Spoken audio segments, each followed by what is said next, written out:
Hi everybody, my name is Tom and this is the ultimate Shino Numa circling guide.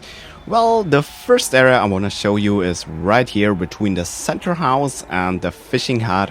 And what I basically do here is I just go a little bit counterclockwise, just like so. And this is really cool to stay out here since it is really safe and easy to do. It is really chill out here. So if you never have tried that area out, you really want to check it out. It's really cool. Now this circle actually works most of the times what I'm doing right here. But sometimes your path back is blocked by zombies, let's say now, and then you can actually go just down here and go through the grass back to the bridge and back into your regular circle. That's no problem at all, and this is just a nice alternative that you can do if something goes wrong. It's really cool stuff here. Now once the train has spawned, you of course want to know how this works with the shooting here. I just shoot here at the bridge. And you see I can empty here easy full mag with double tap of the commando. That's no problem at all. Then I shoot here at the trap. That's really cool stuff. So let's have just a look at another spawn period to get a little bit familiar with that. Alright, so there we go. What is also nice at these first three areas I'm gonna show you is that you have like a ton of emergency exit points. Like here I could just go over the bridge, or I could go down the water and just towards the fishing hut, or I could also go just towards the center house. There would be no problem at all. It's also nice if someone gets downed.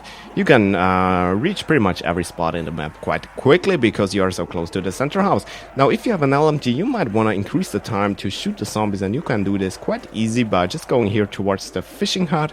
Here I just make sure to stick on the land and not go through the water too much, since the water slows me down like hell. Then I go back across the bridge just towards that trap, and here I pick up my LMG, and that is really cool here. For LMGs this kicks ass here. You have a ton of time to shoot the zombies. No problem here for me to empty a whole RPK mag and basically finish my whole train. That's absolutely awesome. So this was it actually for the first area, so let's just go to the second.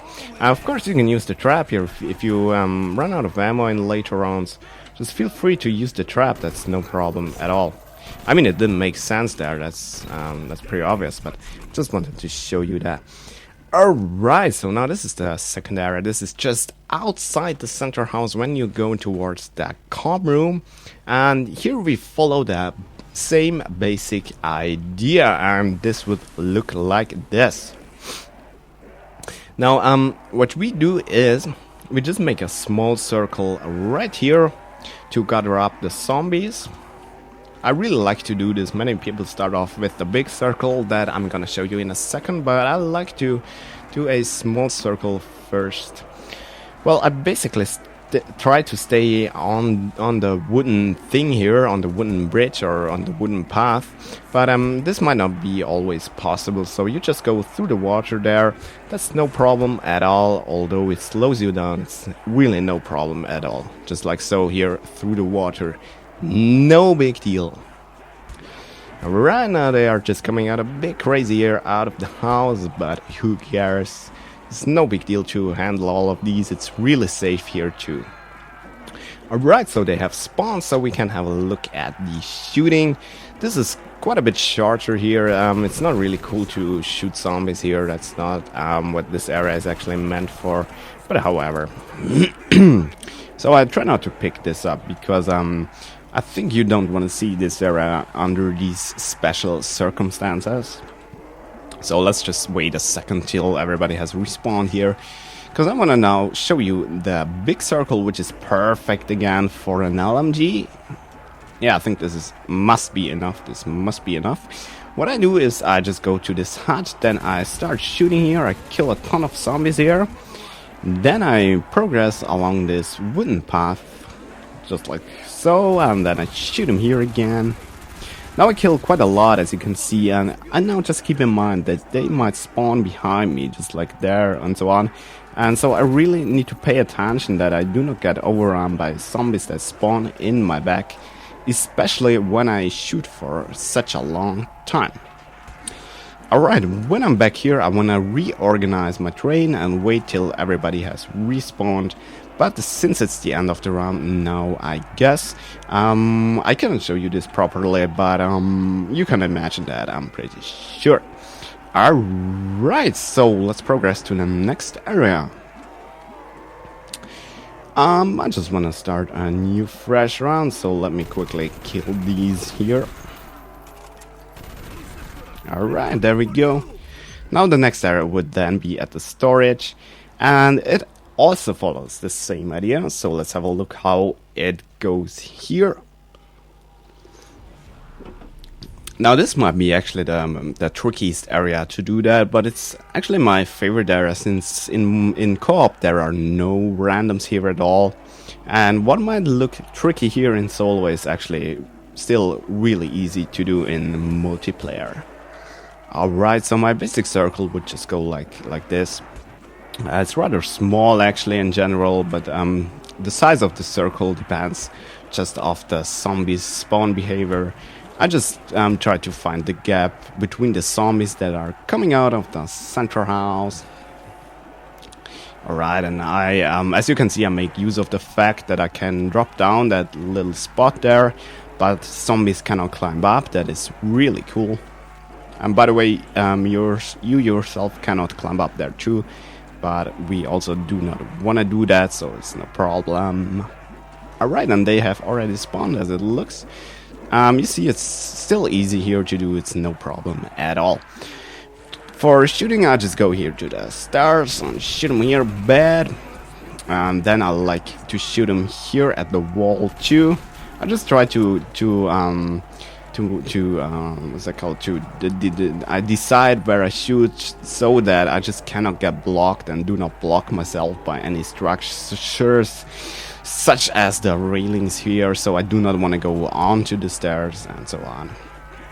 Right. Excuse me. Blah. Now, as said, this circle follows the same basic idea, so that means there is a big circle, and what I do for that is I just take this curved path here, and then I like to shoot them just up here, just like so. Then I take the stairs here. Now here I wanna make sure I stick to the little land part here to the left side, and then I go into this house. Since I wanna make sure I can pass by this gap here, I start to shoot them just after this gap, and then I just basically are already in my basic circle. Shoot them here a bit. I stick to the left so I can lure the zombies to the left, so that I then can pass by to the right. I really cannot stand an RPK out when circling, it's just too slow. Alright, so I think we have seen this area, so I just might progress to the next one. And these three areas are actually the most super awesome areas I can find in this map. I really love them. And now I haven't shown the dog's place so far, but this is because it sucks badass. Let's take the nuke here. I'm not sure if it's a dog around, so let's have a look. Alright, so here we are again now at the doctor's quarters. And I really dislike this area, but however I want to show it quickly. Well, what I do is I basically run around the wooden railing there where this lamp is, and you just need to pay attention on these rocks here. There is one to the right here too, and the problem that I have with the area is just that there is too much water all around, and you know, water slows you down like hell, and this is just gay, super gay as that. But however, this would be my basic idea of the circle. I know it's not perfect and it needs lots of flexibility, but however, it somehow works most of the time. So it would look like this maybe. Now, if you get in trouble here, you still can sprint here on the very right side. There is a little piece of land that might actually save your ass in emergencies. Just here, you know, you see where the grass here is. You can sprint quite fast here. That's pretty cool. And you can of course also expand the circle like similar that we have seen it in the other areas. But I don't know, here it's kind of weird, because when you go back here you just face first of all a ton of water and then a little piece of land. It always goes up and down. Here you have no overview at all and so on, and that's really badass bullshit. So I really do not recommend this area. What is also bad is that in co-op there is that camping spot just up there, and when you do this circle here, people will then like throw grenades down or whatever, or say you should leave because the campers want to have this area free as their escape spot and so on. And I mean, if you have a crawler here made by a camper up there, wow man, you cannot see these guys here in this high grass. This is really gay here. So I just wanted to show you this area, but I don't recommend it. Now let's go to the next circle, but I just want to do this in the next round, so see you then. Alright, there we go, and the area I would like to show you is now quite difficult in solo. It needs a ton of skill, but it still works, and in co-op it's not so badass, so you wanna check this area out if you want. It's right here at the box where the Thompson is, bottom floor of the center house, and what I do is I walk a straight circle just like so. I wanna just focus on the entrances to the room and try to find a gap between the zombies that are coming in, respectively. If there is none, as just seen, I want to avoid the whole incoming zombie line actually. And as I said, it's not so easy to do, it needs tons of practice and experience and so on, but just practice in co-op. It's really cool to do this here. And yeah, once we have our train together, which actually goes pretty fast here, you see it's already max train. For the shooting, you see it's kind of bullshit here with a assault rifle or whatever. A LMG is anyway way too slow, so this is no question. So it's maybe more something for a ray gun or so. And then this kicks ass here, so this gives us the opportunity to just look at another realistic spawn period. And I hope I do not have to pick up this unrealistic making hammer. Okay, there it goes. So let's have a look at this spawning now. Or no, okay. Yeah, my good old lags while recording. Always the same story. So this time you see it's absolutely no problem, not at all, not even getting any hits. That's pretty cool. Yeah, try this area out. It's really cool. It's especially cool to know about this area, because if you wanna have something out of the box, you can just do this mid round, just like so, you know, and it's no problem at all. Maybe I'll show it to you one more time, because I think people should know better how to hit a box mid round, although it's absolutely obvious actually, but whatever. So give me my gun back. There we go. Yeah, actually that was it already for this area, and then I'll see you over here in the next round. Alright, so here we are in this area. So if you do not know exactly where this is, just here at the exit towards the storage. And what you can do here is you can actually basically do just the same as in the last area, just walk a straight circle. Or you can also use the extra space you have here and go back a little bit here and so on. Now if you do too crazy experiments, you definitely will get blocked here in this area. Especially here in solo, it's actually an area that you never ever should take, because it's extremely likely to get blocked and so on. So just like here, for example, you know, and you definitely do not want to be here in solo, but it is absolutely awesome for multiplayer. So I just want to show you this max use of the space that I do here. I just go into this corner there, dodge my train to the outside. Then I come back here, go into this corner, dodge my train again to the outside, and so on. This actually works really well, but you can, as said, also just do a standard small circle here. That's no problem at all. The question is just what you do during the spawn of the zombies, and this gets really tricky at some points. So you also see me, I have skipped some rounds because the records were not really cool. However, as I said, do never do this in solo because it's kind of suicide more or less.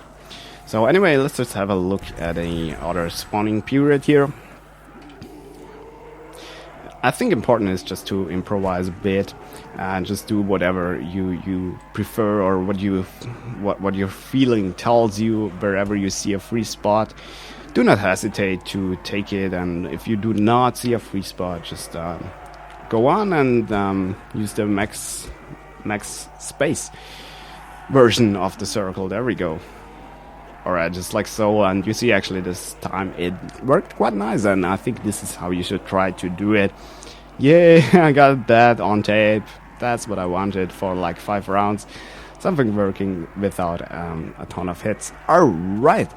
Anyway, you can also use actually assault rifles here. I like to shoot them here right in these corners because they come in really nice lined up. Then here in this center spot here a bit. Just like so, and maybe, yeah, here a bit. And then, you know, again, here in the center thing. Alright, so I think we have seen it, and let's go to the next one.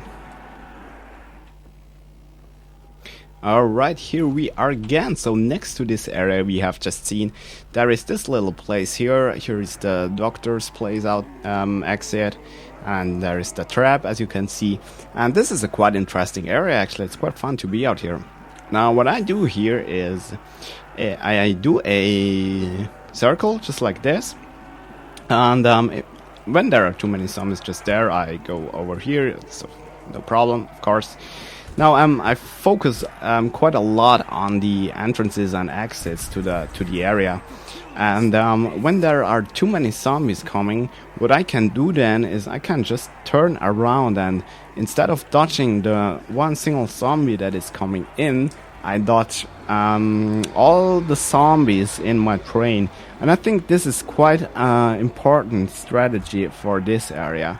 So it would then look like this, somehow like this. You just change your walking direction, and instead of dodging the zombie coming out of the doorway, you dodge the rest of your whole train. So maybe we want to have another look at this.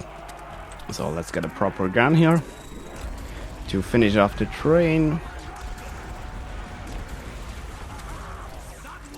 Alright, so let's have another look, and I hope I can do this once now. Let's see, sometimes it's kind of tricky because as long as I do not have to do it, I actually do not want to do it. Alright, so let's look. So this one I can easily dodge this one, so I actually do not want to do this cutback, as some people call it. Here I can dodge him too, that's really no problem. Anyway, let's say maybe now. So there were just 2 zombies, but this can actually be enough in this gap here because it's tighter as it seems. Just like with the woman. So funny. Alright, so and then you see this area is actually no big deal. So let's have another look at another spawning period. Alright, there we go. So let's see how it goes this time. Alright. Well, I don't know, the problem here is indeed just till you have your train together, and once you have it together, you do not want to focus too much here on the shoot, or I do not want to focus too much on the shooting or how you shoot and whatever, because it's always the same story, so. The only interesting thing about new circles is actually how the zombies spawn and how you get them into your train, and everything else is just basic stuff. Alright, so this time actually we couldn't see any critical situation, so maybe we just pick the next wave in, if there is any, which I'm not sure of. Well, there weren't too many, so I just skipped that part to keep the video short, and I show you the map layout instead. Now, the green circles here mean, of course, they are absolutely awesome. You can use these in solo or co-op, they just work. And the blue circles mean that they are quite tricky in solo, but are still awesome in multiplayer. And here in the video we have seen the green and blue ones. Now the yellow ones are absolutely super tricky in solo and basically do not work. But you can use them in co-op, especially to hit the box mid-round in a case where you do not expect too many zombies, which is basically all the time in co-op. In a maybe lower round or so, you can easily hit the box mid-round in one of the outside huts or so. That's no problem at all. But just stay away of these circles in a solo. And I don't know, there are some circles that actually make no point to use, just like next to the trap there, in that little area around the boxes. This circle is just too risky and has no point. There is no box that you could hit mid-round or so. So never ever do circles like these. That is just, yes, has no sense to do that. Now, I hope you enjoyed this and have some fun. See ya in the next video. Bye.